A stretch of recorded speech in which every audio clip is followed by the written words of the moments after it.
எல்லாருக்கும் வணக்கங்க. இன்றைக்கி லஞ்ச் பாக்ஸ் ரெசிபியில் பேச்சுலர் ஸ்டைலில் பிசிபெலாபாத் எப்படி பண்ணுறதுன்னு பார்க்கலாம். ஒரு குக்கரில் வந்து 3 டம்ளர் வந்து தண்ணி எடுத்திருக்கேன், 300 ml. இந்த 300 mlக்கு வந்து பருப்பு வந்து 150 மில்லி எடுத்திருக்கேன். இதையும் வந்து நல்லா கழுவிட்டு நம்ம வந்து குக்கரில் சேர்த்துடலாம்.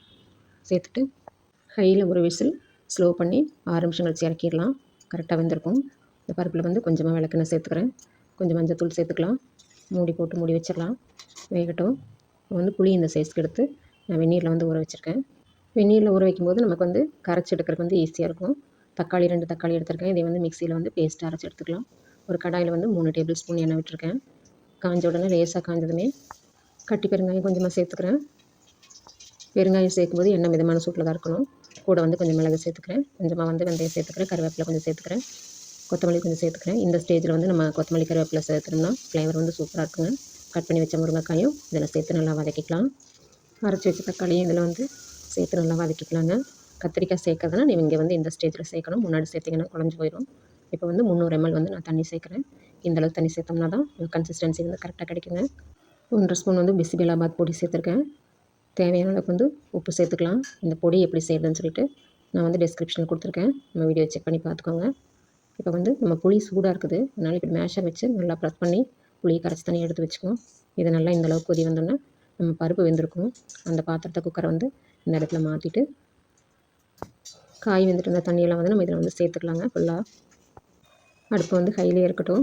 நல்லா மிக்ஸ் பண்ணி விட்டுலாம். மிக்ஸ் பண்ணி விட்டுட்டு புளி நம்ம கரைச்சி வச்சுருக்கோம், அதை வந்து வடிகட்டி இதில் சேர்த்துக்கலாம். சேர்த்ததுக்கப்புறம் ஒரு கொதி நல்லா வரட்டும். மூடி போட்டதுக்கப்புறம் கரெக்டாக பார்த்திங்கன்னா 2 இல்லைன்னா 3 நிமிஷத்துக்குள்ளேயே வந்து மேக்ஸிமம் வந்து விசில் வந்துடும். பருப்பு வேக வச்சு குக்கரில் அப்ளை பண்ணுறதுனால தான் மூடி வந்து மஞ்சள் கலராக இருக்குதுங்க. மூடி போட்டுட்டு நம்ம விசில் போட்டலாம். போட்டுட்டு ஃபஸ்ட்டு விசில் வந்து இந்த ஹையாக சவுண்டு வரும்போது டக்குன்னு வந்து நம்ம ஆஃப் பண்ணிடலாம். இல்லைன்னா வந்து பொங்கிடும் ஃபுல்லாக விட்டிங்கன்னா. பருப்பு எந்த அளவுக்கு எடுத்தோமோ அதே மாதிரி 150 ml வந்து அரிசி எடுத்து நான் தனியாக குக் பண்ணிக்கிறேன். சாதம் நம்ம தனியாக குக் பண்ணி எடுத்துக்கலாம். நம்மளுடைய சாம்பார் ரெடி ஆகிடுச்சு. கருவேப்பிலை கொத்தமல்லி போட்டு நம்ம வந்து இப்போ இறக்கி வச்சிடலாங்க. பாருங்கள், சாம்பார் இந்த கன்சிஸ்டன்சியில் இருந்தால் தான் நமக்கு வந்து மிக்ஸ் பண்ணுறதுக்கு நல்லாயிருக்கும். சாதம் இப்போ வெந்துருச்சு.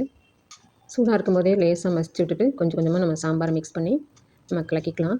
கொஞ்சம் கொஞ்சமாக தாங்க மிக்ஸ் பண்ணி கலக்கி மிக்ஸ் பண்ணணும். ஒட்டு மொத்தமாக ஊற்றி நம்ம மிக்ஸ் பண்ணோன்னா சாப்பாடு வெள்ளையாக நடுவில் கட்டி கட்டி ஆயிரும். நம்ம எடுத்து வச்சுருக்க எல்லா சாம்பாரையுமே இதில் போட்டு நம்ம வந்து மிக்ஸ் பண்ணிடலாம்.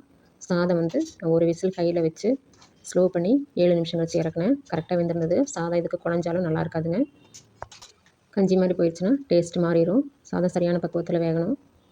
பாருங்கள், நம்ம மிக்ஸ் பண்ணது இந்த பக்குவத்தில் சூடாக இருக்கும்போது இந்த பக்குவத்தில் இருந்தால் தான் நமக்கு வந்து மத்தியானம் லஞ்சுக்கு சாப்பிடும்போது சரியான கன்சிஸ்டன்சியில் கிடைக்கும். நம்மளோட சுவையான பிசிபெலாபாத் ரெடி ஆயிடுச்சுங்க. தேங்க்ஸ் ஃபார் வாட்சிங்.